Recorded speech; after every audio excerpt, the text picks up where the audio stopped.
Hi guys, welcome back to my channel. In this video we're gonna be talking about all the books that I've read in the first 3 months of the year 2020. I have been slacking with reading wrap-ups, honestly, mainly because I feel like I haven't had a really good reading month, and I've also read a lot of series and stuff like that, so I was waiting for more standalone books to kind of join so we could do this.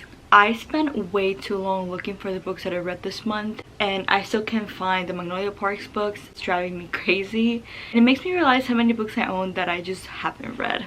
I want to start by maybe talking about all the physical books that I read, and then we can talk about all the Kindle books that I read. There are a lot of them, and I think a few of them I couldn't find, so I'm just gonna put over a picture of them over here.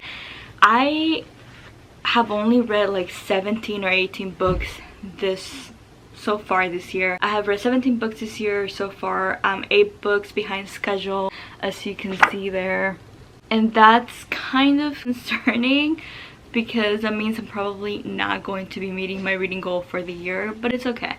So I want to start with all the physical. Actually, maybe we should just go in order. That seems like a better plan. First book that I read this year is Ghosted by G.M. Darwer. I think this is a book about childhood friends to lovers. They were together when they were very young, and then he becomes famous and kind of leaves. They have a daughter together, and it's a pretty good story. I rated that book 4 out of 5 stars. The cover's gonna be over here. Honestly, it surprised me. I didn't have very high expectations for it, but it was a pretty cute story. Read Brutal Prince by Sophie Lark, which is the Brutal Birthright book number 1. Put a picture over here. That book was pretty good. If I'm not mistaken, this is the one where there's like an arranged marriage, and he's like a politician from like the Irish mafia, and he has to marry this girl that's like from the Italian mafia, and it's definitely fun because the characters are so freaking spicy. And then I think I gave that book 4 out of 5 stars as well. Then I read Daisy Hyde's A Great Undoing. That is the Magnolia Parks universe, book number 4 by Jessa Hastings. I have the physical book for that book, but I can't find it anywhere. I have a picture over here. That book destroyed me. I gave this book 5 out of 5 stars. It's the second book in Daisy Hyde's duology, technically, which is like inside of a series. I didn't like the first Daisy Hyde books that much, but the second one really got me. I don't want to go into detail because I could be spoiling the series for you, but you have to read the Magnolia Parks universe series. I know there's a lot of mixed reviews about it, but I feel like if you go into it with no expectations, it's just really gonna get you. Then I read The Boys of Tummen by book number 1, which is Binding 13 by Chloe Wald. I like this book. I gave it 4 stars. It's about this girl. She comes from a very abusive family, and then there is this rugby player, so it's technically a sports romance, and it's kind of like a, I wouldn't say it's a romance book. They barely get into the romance, but it was pretty, it did hint on it a little bit. It was a very long book, so I wouldn't say it's the kind of book that's gonna get you out of a reading slump, so keep that in mind. Then we have Stolen Hair, Brutal Right, book number 2 by Sophie Lark. I like this one. I don't remember liking this one as much as I like the first one. This is, it's kind of weird. He like abducts the girl and they fall in love. I don't know how I feel about that. I give it 4 out of 5 stars actually, but I think I'll probably dock a start. Then I read Ricochet by Kristen Becker Ritchie. This is book number 2 in the Addicted Calloway Sisters series. I gave this book, let's see, gave this book 4 out of 5 stars. It started getting good for me. The first book, the first book in the Addicted series wasn't that great for me. I'm at this point where I don't think I like Lily and Lauren that much. I think I'm a Rose and Connor girl, but I haven't gotten to that yet. I'm gonna take this out actually. I like this one. This one does kind of start introducing the other characters more, and yeah, it was pretty fun. Okay, now it gets good because I read the best fantasy duology I have ever read.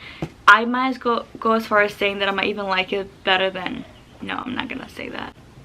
Anyways, so I read the Once Upon a Broken Heart book number 1, and then the Ballad of Never After. Apparently there's gonna be a 3rd book, and we're not getting it until like the end of the year, and I'm very sad about that. But this series, I don't want to say my rating or any, well, it's a 5-star situation. but I don't want to get into it too much. Just know that there's vampires in it, there's a lot of magic. The magic world in this series is amazing, and there is romance in it, and there's just like hints of it, so it really makes you crave for it. I love when fantasy does that. If you... I have a visitor. Bailey? Bailey? Yeah, I have visitors here.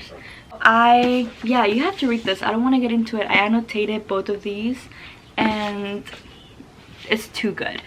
I was kind of in a mood to keep reading the Addicted / Calloway Sisters series, so I went on to reading Addicted for now, book number 3. I don't remember what this one's about. I gave it 4 out of 5 stars, so I'm guessing it was good enough. And then I read the first book in the Calloway Sisters series, which was Kiss the Sky, and this is where we get into Rose and Connor's story even more, and I am obsessed with them. Might be my favorite book so far and my favorite couple. I already read Hot House Flower. It's actually the last book I read last month, and I liked it, but I don't think I like Reich and Daisy as much as I like Rose and Connor. So yeah, read the first book in the Eden series, which is Indigo Reach. I got into a lot of series this month and this year so far. That's why I hadn't done a reading wrap up. That one, that book was like the perfect book for me. It has a little bit of mystery, it has a little bit of romance.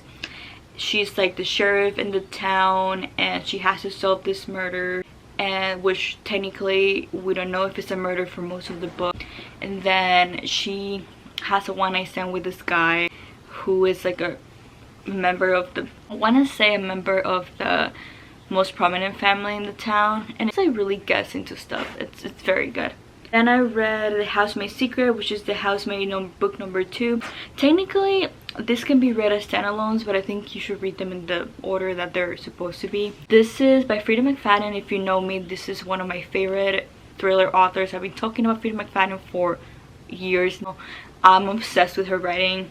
I don't want to give it away, but she's a housemaid for rich people and some stuff goes down. Gave that book 4 out of 5 stars.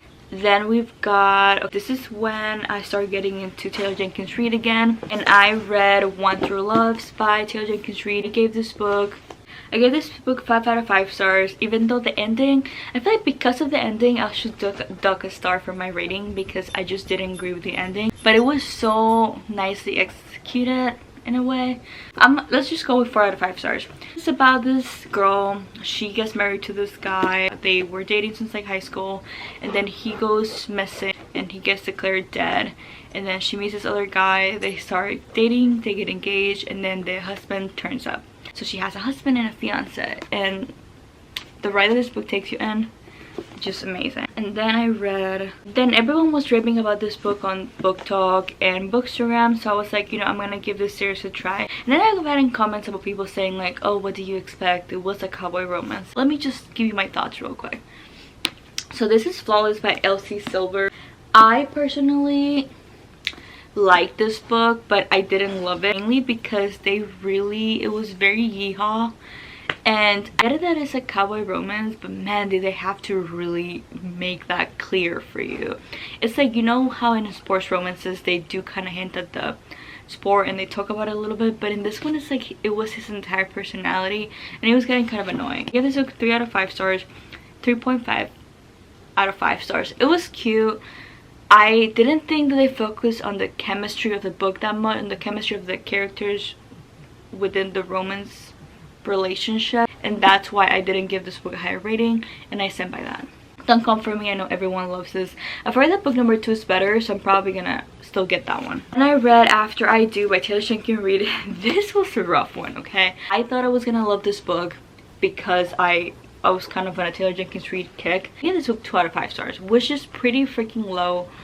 The lowest rated Taylor Jenkins, no, because I read Before the Affair or After the Affair or something. It was pretty bad too. But one, it was just, so they pretty much are married and then they get tired of each other. They had to take a 1-year break where they can do whatever they want, and then it was just so, I think they took it too far.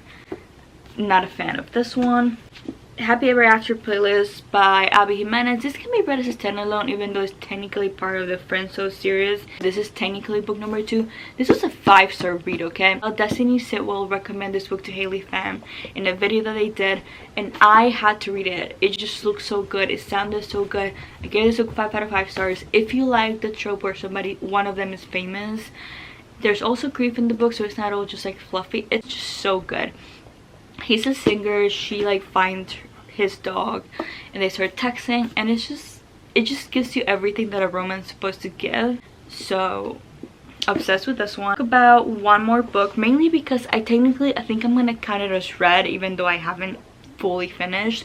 I read this 80 something % of this book, and then I ended up watching the movie because I was getting really I wanted to see what the ending was, and that is Mystery by Stephen King. We're finishing this video on my phone because my camera died. I just want to wrap it up. There's no need to find the other battery. We only have one book left. So Mystery by Stephen King, this is about, you probably know what this book is about, but I'm just gonna get into it real quick. So Mystery by Stephen King, I went to Barnes & Nobles. I already talked about this in a video. I was kind of just browsing the horror section. There were so many Stephen King books that I just like had to read the description of many of them, and I ended up picking this one. This is about this author novelist called Paul Sheldon. He goes missing and this lady finds him. He's kind of unlucky because his #1 fan ends up finding him, and the lady's crazy. The movie though, it's amazing. Kathy Bates ends up playing Annie, what's her name? Annie Wilkes, and the movie was just so good. I'm so glad that I wanted to see the ending in a movie, so I ended up doing that. I'm gonna end up like finishing. I only have like that much left, but yeah, I'm gonna count this in wrap up because I'm probably going to be finishing it soon. With that being said, I think I'm just gonna wrap this up. I'm sorry that the camera quality is just like crappy right now. Yeah, those are all the 17 books that I've read so far in the year 2023. I'm gonna try and see if I can start doing reading wrap-ups monthly again, because this is like way too many books to talk about, to the point where like every single device I have has died. So we're gonna wrap up. Thank you so much for watching, and please make sure to hit the subscribe button, and I'll see you guys on the next video.